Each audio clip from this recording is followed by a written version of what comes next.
बहुत स्वागत अभिनंदन हमारे बीच में हरिद्वार की धरा से पूज्य संत पूज्य गुरुदेव श्री रामदास जी महाराज यहाँ उपस्थित हैं। पूज्य महाराज श्री का आशीर्वचन सुनने के पश्चात कुछ सूचनाएं और फिर हम कथा की ओर चलेंगे। सभी लोग पूज्य महाराज श्री।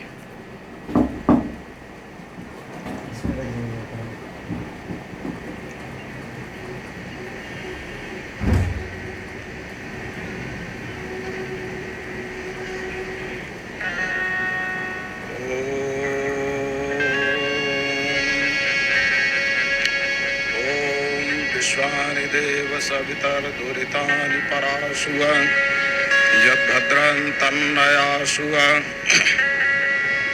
ओम शांति शांति शांति। आपदामपहर्तारं दातारं सर्वसंपदां लोकाभिरामं श्रीरामं भूयो भूयो नमाम्यहम्। ओम शांति शांति शांति। अनंत परात्पर ब्रह्मांड अखिलेश्वर आनंद नंदन भक्त वांछा कल्पतरु भगवान श्री कृष्ण की परम पावन पवित्र कथा श्री धाम वृंदावन में चल रही है। पूज्य श्री चिन्मयानंद बापू जी के मुखारविंद से ये भगवान बाके बिहारी की असीम अनुकंपा है। और यहाँ पर उपस्थित है सभी विप्रवृंद संत वृंद एवं श्रोतावृंद एवं मातृशक्ति संपूर्ण यजमान परिवार। ये भगवान की कथा बड़े भाग्य से मिलती है। भागवत की कथा बड़ी दुर्लभ है। देखिए भागवत जो हो रहा है, भागवत का क्या अर्थ है? तो भागवत में 4 अक्षर हैं। पहला अक्षर है भा, दूसरा अक्षर है गा, तीसरा अक्षर है वा और चतुर्थ अक्षर है ता। भा का क्या अर्थ है? तो कहते हैं भाति त्रिषु लोकेषु, अर्थात जिस भागवत का ज्ञान तीनों लोकों में प्रकाशमान हो रहा है ऐसा भागवत है। और गा का अर्थ है गीयते प्रदादभि, कि नारद शेष सनकादिक सुखदेव बड़े बड़े अमलात्मा विमलात्मा परमहंस महात्मा समाधि छोड़कर जिस भागवत की कथा का गान करते हैं ऐसे निर्मल परम पावन पवित्र भागवत कथा है। और वा का अर्थ है वर्तते त्रिषु लोकेषु, कि भागवत जो है तीनों वर्तते त्रिषु कालेषु, ये भागवत जो है तीनों कालों में विद्यमान है। पहले भी था, आज भी है, आगे भी रहेगा। इसलिए भागवत इसकी कथा क्योंकि भगवत का स्वरूप है। तेनेयम वांग्मयी मूर्ति प्रत्यक्ष वर्तते हरे। ये कहा गया कि भागवत भगवान का शब्दमय विग्रह है। भगवान के 2 विग्रह होते हैं, अर्चा विग्रह शब्द विग्रह। अर्चा विग्रह जो मूर्ति होती है जिसके हम मंदिर में पूजा करते हैं, और शब्द विग्रह के रूप में स्वयं भगवान ही इस भागवत के अंदर विद्यमान है। ये भागवत भगवान का स्वरूप है। ऐसी जो परम पावनी भागवत कथा है ये नित्य है, क्योंकि भगवान का स्वरूप है। इसलिए वर्तते त्रिषु कालेषु, ये तीनों कालों में सर्वत्र हर काल में विद्यमान है। और इस भागवत का जो आश्रय लेता है तो यहाँ कहते हैं कि तार्यते भवारणवात। ये भागवत कथा का जो आश्रय लेता है तो भागवत कथा उसको संसार सागर से पार कर देती है। ऐसी ये परम पावनी भागवत कथा है। और इस भागवत महापुराण में श्रीमद लगा है, श्रीमद भागवत महापुराण। श्रीमद का अर्थ क्या है? कि श्रिया अस्य अस्मिन इति श्री मत, यानी जो लक्ष्मी है, जो लक्ष्मी धन की अधिष्ठात्री देवी है और ऐश्वर्य की अधिष्ठात्री देवी हैं, ऐसा जो है कि इस भागवत में धन संपत्ति ऐश्वर्य सब विद्यमान है। आप जिस भावना से इसका आश्रय लोगे, ये भागवत कल्पतरु है, आपको संपूर्ण आपकी इच्छाओं को, भावनाओं को पूर्ण करता है। ऐसी ये भागवत है, इसका जो आश्रय लेता है वो संसार सागर से मुक्त हो जाता है। देखिए, ये भागवत जो है हमको संसार से मुक्ति का ज्ञान देता है। राजा परीक्षित जब गंगा जी के तट पर पहुंचे और ऋषियों से उन्होंने पूछा, ततश्च वह पृच्छमिमं विपृच्छे विश्रभ्य विप्रायति कृत्यतायाम सर्वात्मना म्रियमाणैश्च कृत्यम। कहते हैं कि हे महात्माओं,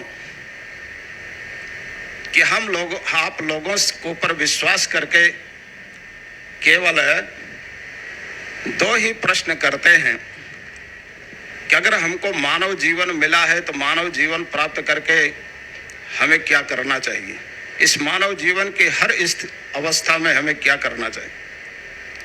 और दूसरा प्रश्न करते हैं कि जिसकी मृत्यु निकट है, जो आसन्न मृत्यु वाला है, उसे क्या करना चाहिए। राजा परीक्षित ने यही 2 प्रश्न किए थे उन महात्माओं से, जिसका समुचित उत्तर वहां कोई दे नहीं पाया। और उसका उत्तर देने के लिए फिर सुखदेव जी आए। ततश्च कहते हैं कि सुखदेव जी महाराज वहां प्रकट होते हैं। ततो भवत भगवान व्यासपुत्र, कहते हैं भगवान ही व्यासपुत्र सुखदेव के रूप में प्रकट हो हुए। और राजा परीक्षित को विश्वास हो गया कि अब सुखदेव स्वामी आ गए तो मेरा कल्याण हो जाएगा। तो इसलिए सुखदेव जी कहीं से आए नहीं, वहीं प्रकट हो गए। भगवान ही सुखदेव के रूप में प्रकट हो गए अपने भक्त का कल्याण करने के लिए। ऐसी जो परम पावनी भागवत कथा है, ऐसी इस कथा का जो आश्रय लेता है उसको ये भागवत संसार सागर से उद्धार कर देता है।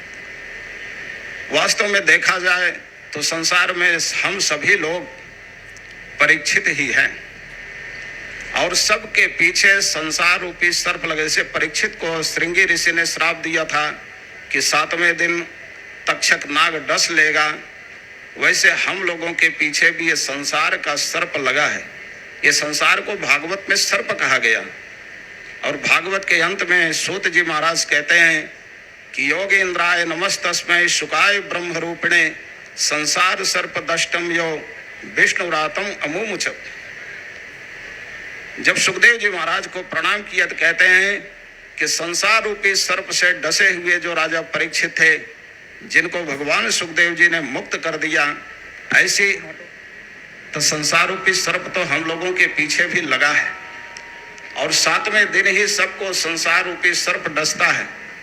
लेकिन जिसको जो परीक्षित बन गया, परीक्षित का मतलब है कि जो परितः सर्वतः कृष्णम ईक्षते तो परीक्षिता, यानी जो सब तरफ सब में भगवान का दर्शन करता है, ऐसा जो उच्च कोटि का भक्त है, जिसकी दृष्टि में सब में सर्वत्र भगवान विद्यमान हो, उसको सुखदेव जैसा कोई सद्गुरु मिलता है। और जब सद्गुरु की प्राप्ति होती है तो संसार रूपी सर्प से उसको छुटकारा दिला देता है। तो 7 दिन में ही हम लोगों के पीछे भी संसार रूपी जो सर्प लगा है 7 दिन में ही डसता है, इसलिए हम लोग भी परीक्षित ही है। और ऐसी है जो परीक्षित की कथा है, वो केवल परीक्षित की नहीं, हम सब की कथा है। और ऐसी जो कथा है, इस कथा को सुन करके हम लोग भी संसार से मुक्त हो जाएं, जन्म मरण से मुक्त हो जाएं, जैसे राजा परीक्षित हुए। इसलिए कथा को श्रद्धा पूर्वक सुने। ये हमारी जो भागवत कथा है, ये सारे जगत के कल्याण का उद्घोष करता है। स्वस्त्यस्तु विश्वस्य खलः प्रसीदताम ध्यायन्तु भूतानि शिवम मिथो धिया मनश्च भद्राम भस्ता तधोक्षजे आवेश्यताम नो मतिरप्य हेतु की। कहते हैं कि संसार का कल्याण हो, स्वस्त्यस्तु विश्वस्य खलः प्रसीदताम, सारे विश्व का कल्याण हो। और शायद इस भागवत का जो उद्घोष है विश्व का कल्याण हो, इसी भागवत के उद्घोष का जो भागवत का सिद्धांत है, इसी का प्रचार प्रसार करने के लिए चिन्मयानंद बापू ने विश्व कल्याण मिशन बनाया है। यानी कि भागवत जगत के कल्याण का उद्घोष करता है कि सारे जगत का कल्याण हो, उसमें कोई भेदभाव नहीं। और कहते हैं कि हमारा मन जो है सदा शुभ का चिंतन करें। जो हमारा वेद कहता है तन में मन शिव संकल्पमस्तु, कि हमारा मन शुभ संकल्प वाला हो, तो ऐसा हमारा जो सनातन धर्म है जो सबके प्रति शुभ संकल्प की कामना करता है, तो भागवत ही ऐसा है जो वेद के उस सिद्धांत का उद्घोष करता है कि भागवत में क्या है कि सबके लिए शुभ संकल्प की कामना की गई है। ऐसे जो भागवत है, इस भागवत कथा को हम लोग सुने, और इस कथा को जिन्होंने भी कराया यजमान परिवार, भगवान तीर्थ धाम में जो हो रही है उनका भी कल्याण होगा भगवान बांके बिहारी की कृपा से। ऐसे इन्हीं शुभकामनाओं के साथ हम वाणी को विराम देते हैं। बोलिए बांके बिहारी लाल की जय। धन्यवाद पूज्य महाराज श्री। और आइए बिना विलंब के हम सभी लोग चलते हैं पूज्य बापू के श्री चरणों में श्रीमद् भागवत कथा की ओर। पूज्य श्री बापू जी।